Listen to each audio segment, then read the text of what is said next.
I'm Amy Halpern-Lamb. And I'm John Moscow. Welcome to Ethical Schools. Our guest today is Brittany McBride, Associate Director, Sexuality Education at Advocates for Youth. Welcome, Brittany. Hi, thank you for having me. I'm so excited to be here. We're very happy to have you. What is Advocates for Youth?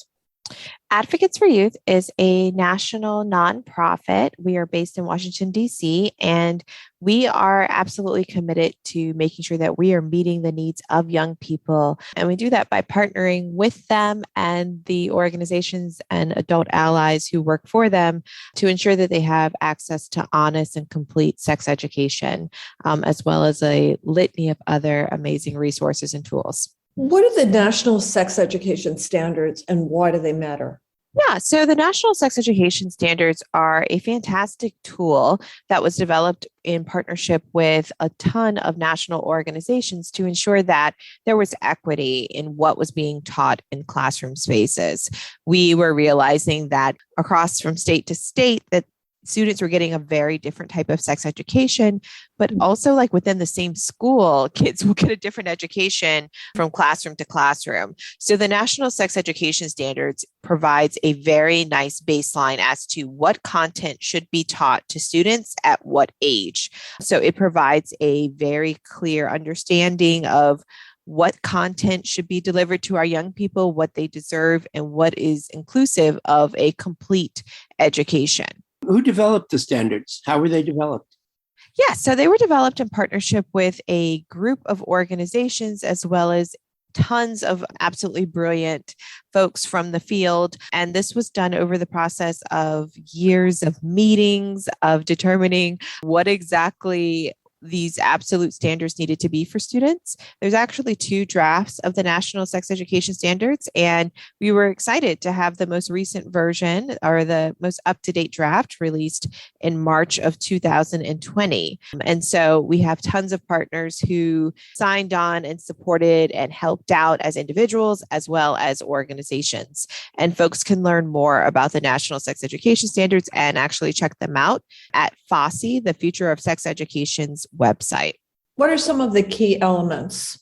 Sure. So some of the key elements of the National Sex Education Standards, we like to talk about them in the terms of topics. So the standards definitely highlight for folks like what areas should be taught. So let me pull up here. So for us, these updated National Sex Education Standards highlight what the key strands are that should be covered in complete sex education. So we want to make sure that we are including content on consent and healthy relationships. We definitely want to cover anatomy and physiology, puberty and adolescent sexual development, gender identity and expression, sexual orientation and identity, sexual health, and interpersonal violence. So those key strands help us then to identify what lessons, what topics we can then expand upon within a curriculum, but those are just like the key ideals and strands that should be included in a complete sex education curricula. Brittany, are these typically in subject areas where we have standards, teachers do have some autonomy to teach above and beyond the standard? How much autonomy do teachers have to go beyond what's prescribed here? We encourage folks to expand upon these standards. For us, this is absolutely a baseline as to what every young person deserves in their education. But if folks have the capacity and the ability to go even further, we absolutely encourage that. That's a dream for us. What is the range of state education standards across the country? Oh my goodness, what a great question. It's unbelievable. You visit one state and you have visited one state.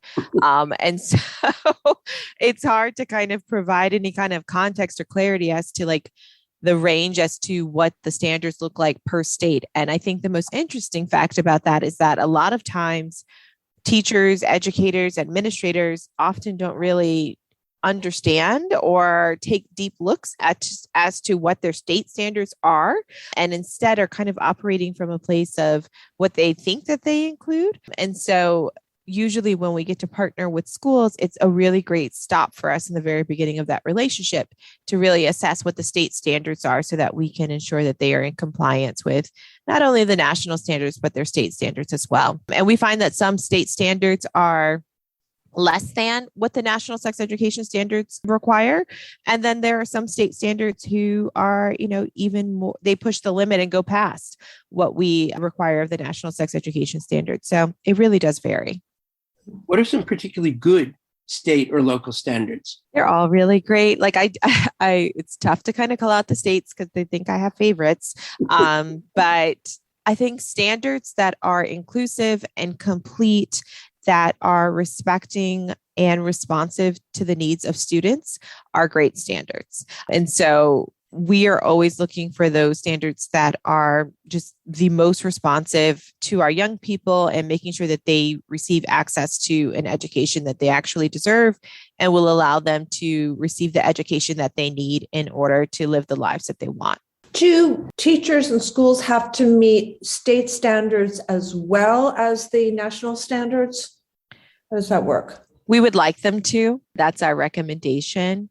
We understand that for some states, like meeting the state standards is a big lift for them. And so it's a like to have, it's not a need to have, but we definitely have this tool available to folks who have the capacity to do so. You said that the new national standards should push people out of their comfort zones. What do you mean? It's allowed us in particular, we have our own curriculum, the 3 R's, also known as rights, respect, responsibility. It's completely free and online at our website, the number 3, the letter rs.org. And when these new national sex education standards were released in March of 2020, it allowed us to identify some opportunities to even expand upon our own curriculum. So as a result of these new standards, we were able to add an additional 35 lessons across our kindergarten through 12th grade curriculum to really expand upon what we were already offering to our young people. And so we are able to talk about consent earlier, more frequently. We were able to include really great lessons on racial justice. We included more conversations around healthy relationships, gender identity, trans inclusive lessons, and just overall like expectations around creating affirming spaces for students in the classroom. So I'm very excited about the standards because it allowed us this opportunity to just provide even better sex education to our young people. And for some people that may feel like they're getting pushed out of their comfort zone, for us, it was like a welcomed gift or chance to do even better sex education. We're always open to feedback and wanting to do better and do more. So this was just a great time to do that. You've written that no curriculum will meet all students' needs. So you work on creating adaptation guides. What are these? Well, I said that in reference to students with learning differences. We feel like in order to be as responsive to the needs of students with learning differences or disabilities, it is about trusting that the teachers, the educators in the classroom space have a much better understanding of their needs for their students, regardless. We are not in every single state. We don't live in every single state. And so we trust that educators have the capacity and are the experts in the room and are also listening to their young people and being responsive to them to make sure that they're meeting their needs.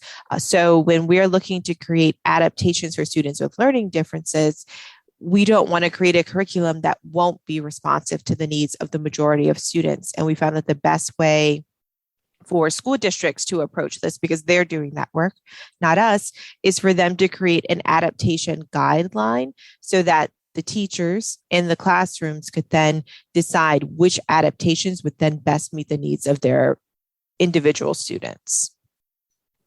Many teachers are uncomfortable teaching sex ed. How do you help them to become more comfortable?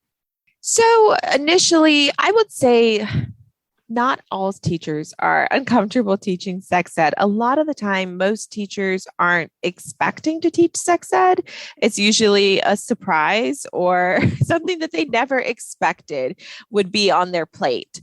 And so for us, for me in particular, I spend a lot of my time training educators. And I find that once they have the content, they are feeling far more confident and capable of providing really great sex education. I have never met a teacher who has disagreed with me that they didn't care about the well-being of their kids. All teachers want to make sure that their kids are healthy. and are in a good space, and they understand that this is a part of that. So it's really just about building the competence and capacity of these educators to then do that if this is not something that they were originally trained to do. And it's possible. We train teachers all of the time. We definitely see them feel, express and share with us that building of confidence. And it then does make a big difference in what's happening in the actual classroom. When we were talking earlier, you mentioned that you have a virtual reality training program for teachers. How does that work? Yeah, so we have a great program called Virtual Professional Development, also known as VPD. And VPD is this really cutting edge, amazing software that allows educators, anyone who works with young people, really an opportunity to practice the essential skills of a sex educator with student avatars. So it provides this really great safe learning environment for teachers because they know they're not going to harm the kids because they're technology, and they get this opportunity to really kind of practice and try things out in that safe space. What's really wonderful about it is that it's a scaffolded experience. So when I find that my teachers come into the virtual classroom to practice, the first time they are sweating, they are nervous, it is their cardio for the day. By the second and third time that they're doing it, they're feeling way more confident. So that also is attributed to the fact of there's a health education coach who signs in with them. We are there observing, frantically taking notes, and providing them with realistic and achievable feedback that they could then integrate in each subsequent turn with the avatar. So they will practice that skill that they've selected at least 3 or 4 times, and each time making minor adjustments with the support of their coach to then get better and better. And so then by the time that they're done with us, they're then able to then translate that into the classroom. And we're finding it to be incredibly successful for teachers because that practice is far more useful as opposed to, sitting in a Zoom webinar and kind of like just getting information. This allows them to actually integrate the information, actually try it out, see how it feels. And we are excited to offer it to folks. We have tons of skills available for them to practice. We have all 3 grade bands, elementary, middle, and high school. We even have scenarios to practice talking with parents and caregivers, or for health care providers to practice talking with young patients. So it's really exciting, and the timing is perfect with the pandemic. Virtual professional development, it's definitely here to stay. And this is just a great opportunity for folks to really expand upon their existing skills. That sounds really exciting. How can people access it? Can individual teachers contact you, or does it have to be done by the school as a whole? Or what actually happens if some of our listeners are interested? Sure. So typically we have school districts who reach out and will secure a number of hours on behalf of their teachers. We have had smaller groups reach out and just want to do like maybe a few teachers, and we are happy to accommodate the needs for whichever group. And so folks who are interested in learning more about that can find out more at advocatesforyouth.org/virtual PD. And we are happy to answer any questions folks have about that. We have this really fun commercial. You can learn a lot about our offerings there. And we hope to meet you in that virtual classroom and get you feeling a whole lot more comfortable. Just to clarify, how much capacity do you have? Are you the main nonprofit in this space? We are not the only nonprofit in this space. There are tons of people doing really fantastic work around sex education. And the people who are doing the work on the local level, there are community-based organizations doing works in every single town. And we are so grateful for them. Sex education is not just our thing. We are here to partner with schools. We're here to partner with other organizations, with parents, with caregivers, with the young people themselves, because we believe that this coordinated approach is what's going to provide the best education to our young people. So everything that we do truly centers the needs of our kids. And so it would not be the best practice for us to think that we are the end all be all. And we love partnering and working with others to make sure that we're being the best supporter for our young people as a result. Do many pre-service teacher ed programs prepare teachers to teach sex education? Yes. If folks are, if health and PE teachers are in school to become health educators or PE coaches, there is an ability to be trained. I will say that a lot of the folks who end up doing the teaching of sex education are not trained health educators. And instead, it's usually a district who's trying to meet the needs of their kids, but don't have the access to, these trained health educators. So we are able to build the capacity of anyone to do this work really well. But we love when we have trained health educators because they have, received these really great education and foundation setting, whether that be in their undergraduate or graduate education. And I think it's just a wonderful experience. It helps to add to amplify the education and the curricula that are available when you have a really great certified health educator.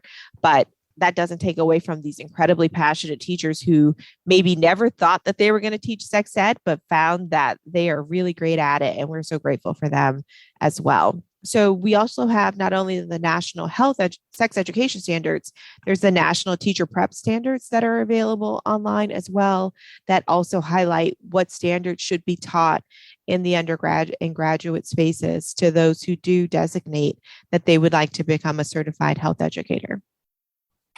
I'm really curious because you've mentioned a couple of times that sometimes it's a surprise to a teacher to discover that they've suddenly been picked to become a sex educator. Mm-hmm.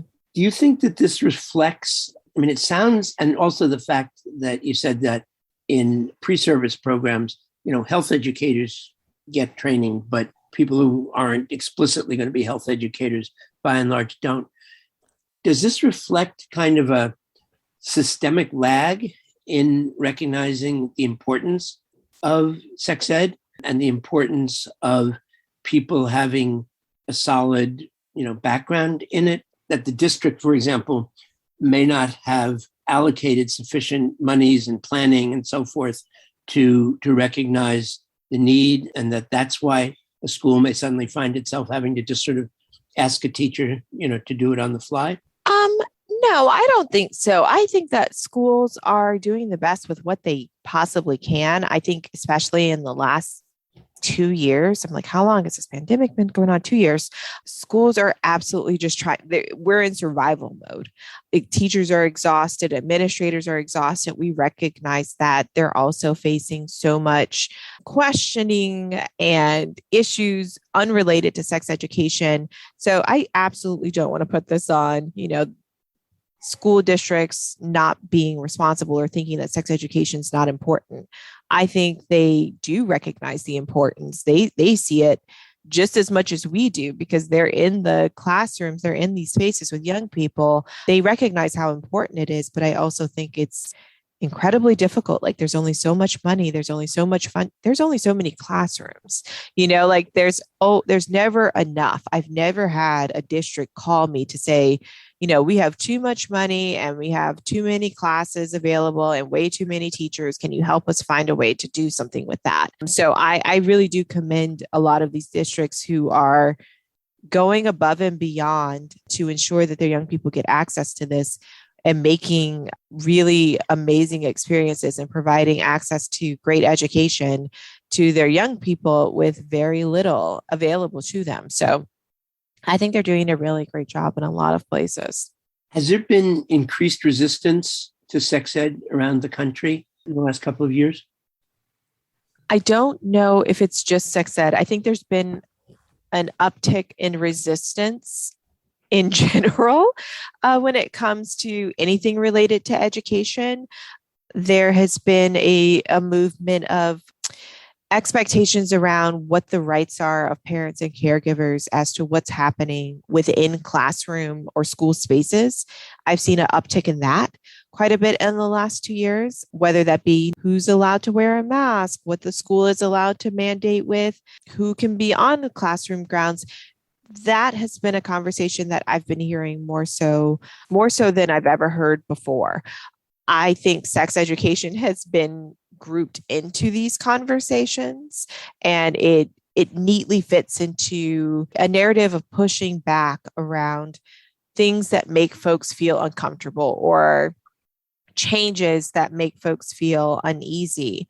But sex education is incredibly important. We often find that folks really don't even understand what sex education is. There is a real disparity in just comprehension of what we mean when we say complete sex education, and understanding that we are talking about partnering with parents and caregivers to ensure that young people have access to just information so that they can make informed decisions around their bodies. A lot of the content that we cover has absolutely nothing to do with sex, especially in like our younger grades. We are truly providing life skills, how to communicate effectively, how to navigate relationships, what's healthy versus unhealthy. Let's talk about what the parts of your body so that you're able to communicate with a healthcare provider effectively. These kinds of essential skills are a requirement because it's completely unfair for us to not provide access to that information and yet expect these young people to then traverse their adult lives with an incomplete education or toolbox to be able to even navigate it.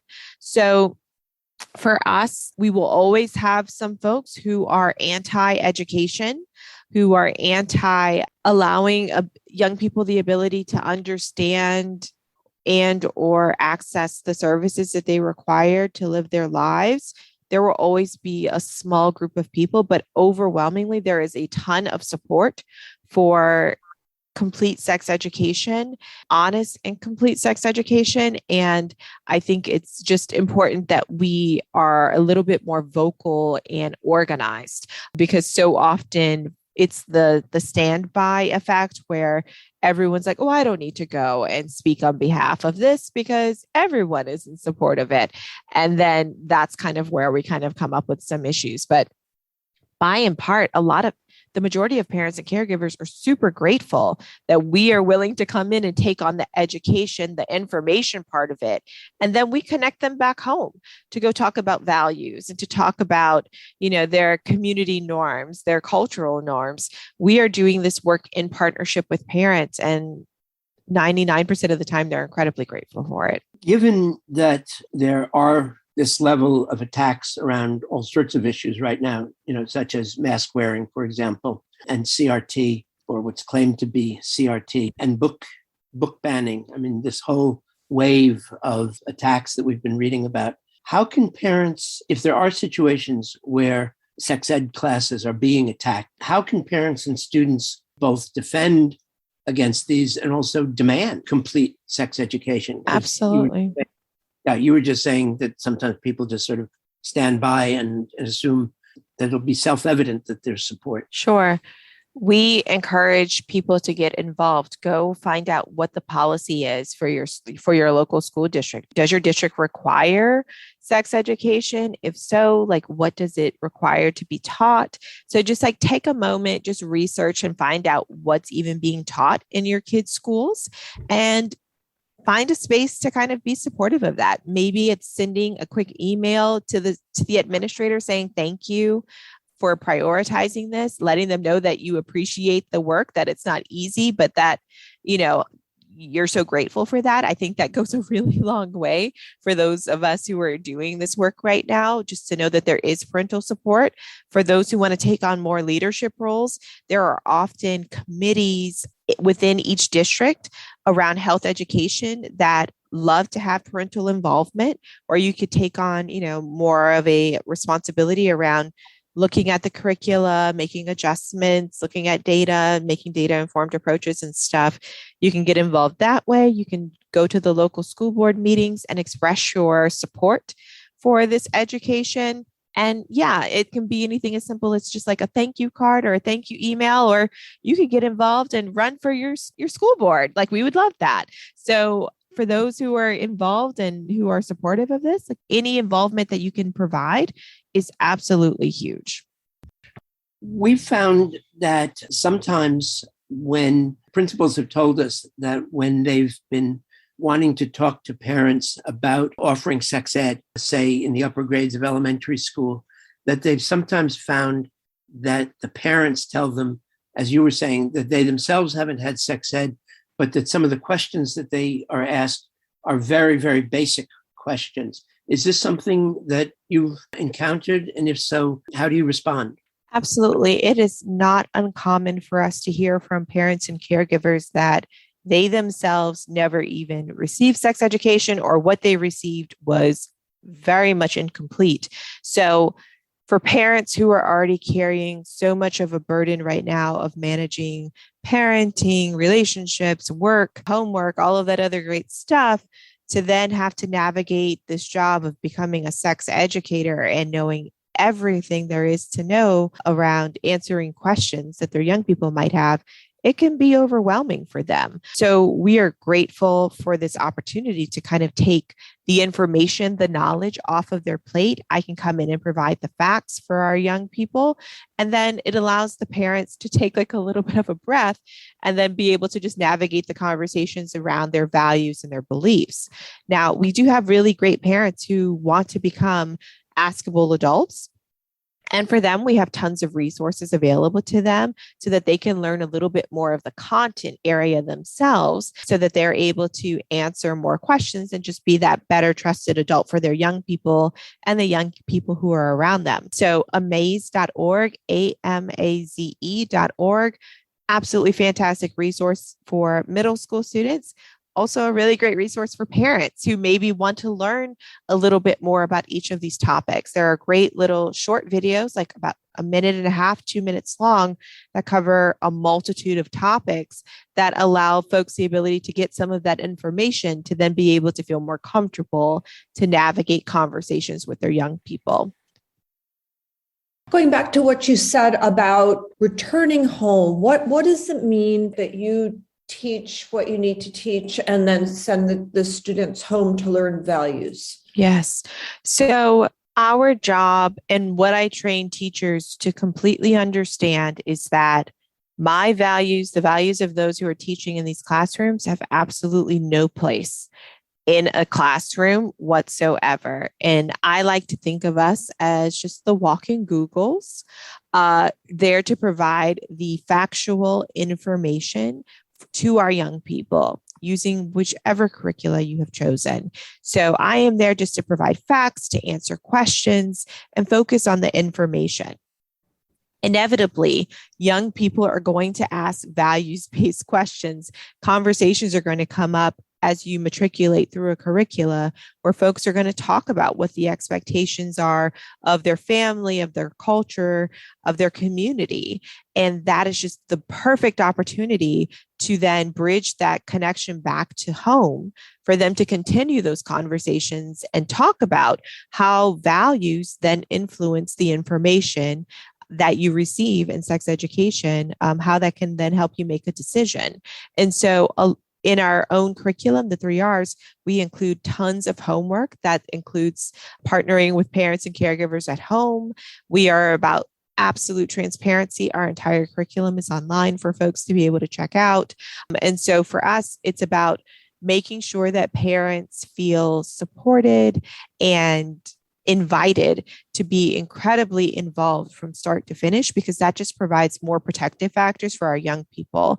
And since we're centering them, we want to do what's in their best interest, and having more trusted adults, having more folks available to them to answer questions, to clarify misconceptions, to be just a safe space to talk.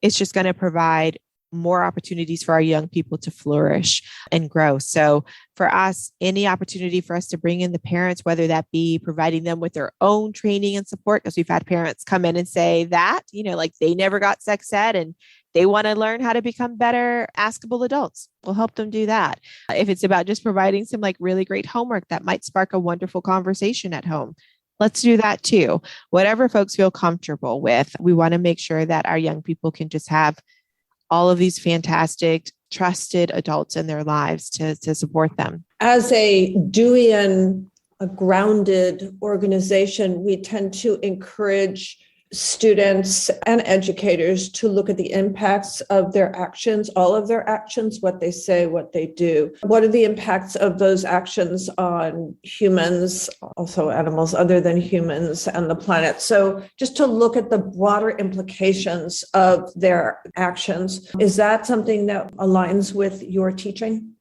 Absolutely. When we have conversations around consent, when we're talking about how to communicate effectively, there's a lot of opportunities for our young people to be able to introspectively, and then also like maybe in small groups and a larger group, have these conversations around how that then impacts their relationships with other people. We also take those opportunities to talk about how our outside community then influences our abilities to make decisions. Like conversations I had with my grandmother, how does that impact my decision around maybe how I communicate with others? So I think there's a ton of alignment there with the way that we teach honest, complete sex education and just overall respect for people.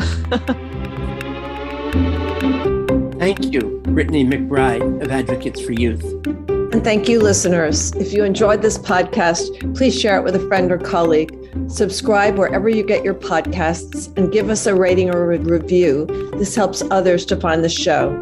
Check out our website, ethicalschools.org, for more episodes and articles, and to subscribe to our monthly emails. We post annotated transcripts of our interviews to make them easy to use in workshops or classes.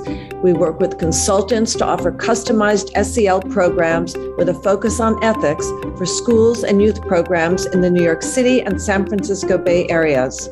Contact us at hosts@ethicalschools.org. We're on Facebook, Instagram, and Twitter at Ethical Schools. Our editor and social media manager is Amanda Denchi. Until next week.